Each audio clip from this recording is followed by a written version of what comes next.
Non, c'est pour cette 4e édition, j'ai trouvé qu'il y avait de très bons projets. C'était très intéressant d'avoir les différentes orientations qui ont été présélectionnées pour en arriver à ces interviews, à ces tests du pitch. On voit bien les différences de préparation des différents candidats.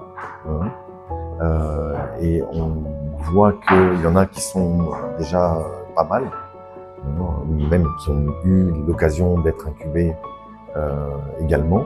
Et donc c'est pour ça que le fait qu'il y ait ces présentations collectives, ça permet un peu à ceux qui ont moins d'expérience de voir un petit peu comment il faut arriver à évoluer et la possibilité d'avoir de meilleures présentations de leurs projets dans le futur. Donc au niveau des différents types de projets, c'est intéressant de noter que il n'y a pas que la technologie, mais que la technologie joue un rôle bien sûr important. Aujourd'hui, on avait les questions liées à l'utilisation de l'intelligence artificielle, et ce qui est aussi valable pour le projet sur l'agritech. Mais bon, vraiment, c'est un très bon échantillon de projets que nous avons eu aujourd'hui. En tant que président de la 4e édition de ce grand événement de l'innovation organisé par FIGEC, ça a été un plaisir réel de pouvoir voir et observer ces différents entrepreneurs et jeunes Congolais qui apportent des innovations significatives. Et je crois que la jeunesse congolaise, qui compose la majorité de la population congolaise à plus ou moins 70%, a un potentiel énorme à travers ces différentes œuvres que nous avons pu juger lors de leur pitch. Et nous espérons qu'ensemble avec FIGEC, nous allons les accompagner dans un processus d'incubation effective pour que leurs projets qu'ils portent se réalisent, obtiennent potentiellement des financements et que ces innovations contribuent au développement de notre pays. Et nous encourageons encore les FIGEC avec cette initiative qui met en lumière les jeunes Congolais. Et comme nous le savons tous, notre pays regorge non pas seulement des richesses potentielles, surtout en matière extractive, mais également en matière humaine.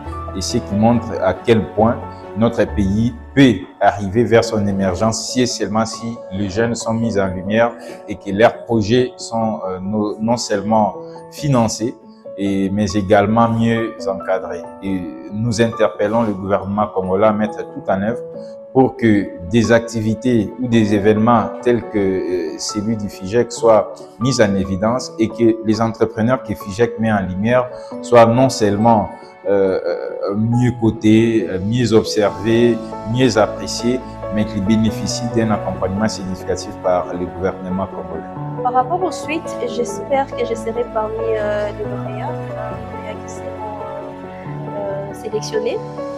Partant déjà de mon domaine, je suis dans l'agritech, une chose qui est une chose innovatrice. On a besoin d'accompagnement, on a besoin de stratégie, on a besoin d'apport même en formation. FIGEC est aussi pédagogique. Donc qu'on puisse avoir de personnes ou un œil qui peuvent voir le côté que nous ne voyons pas, c'est un apport. Même si l'apport ne va pas être financier, mais si déjà dans la stratégie ou dans la formation, nous avons des éléments qui peuvent nous permettre de s'établir et de grandir dans le marché, moi, je veux toujours me considérer gagnante. Alors, sincèrement, j'ai vraiment aimé l'organisation de FIGEC. Certes, j'ai vraiment aimé l'attitude du jury aussi. J'ai loué leur expertise parce qu'ils ont si facilement retrouvé des failles dans nos projets et nous ont quand même donné des suggestions qui pourront nous être vraiment utiles dans l'avenir. En tout cas, j'ai vraiment aimé. Alors, nous sommes aujourd'hui à la 3e et dernière journée en présentiel de la première phase de pitch de cette 4e édition du programme FIGEC. Nous tenons à remercier toute l'équipe de la coordination et du comité d'organisation tient à remercier les membres du jury qui ont participé et qui ont mis à disposition du programme FIGEC leur expertise et de leur temps. Nous remercions les candidats, les différents candidats qui ont mis du sérieux, qui ont mis de l'intégrité et de la créativité dans ces présentations. Voilà, rendez-vous ce 6 novembre 2025 à Wallonie-Bruxelles, où nous allons vous présenter les projets gagnants de ce pitch que nous venons de passer pendant ces 3 jours. Bienvenue à tous et bonne chance à tous nos candidats. À très bientôt. Merci.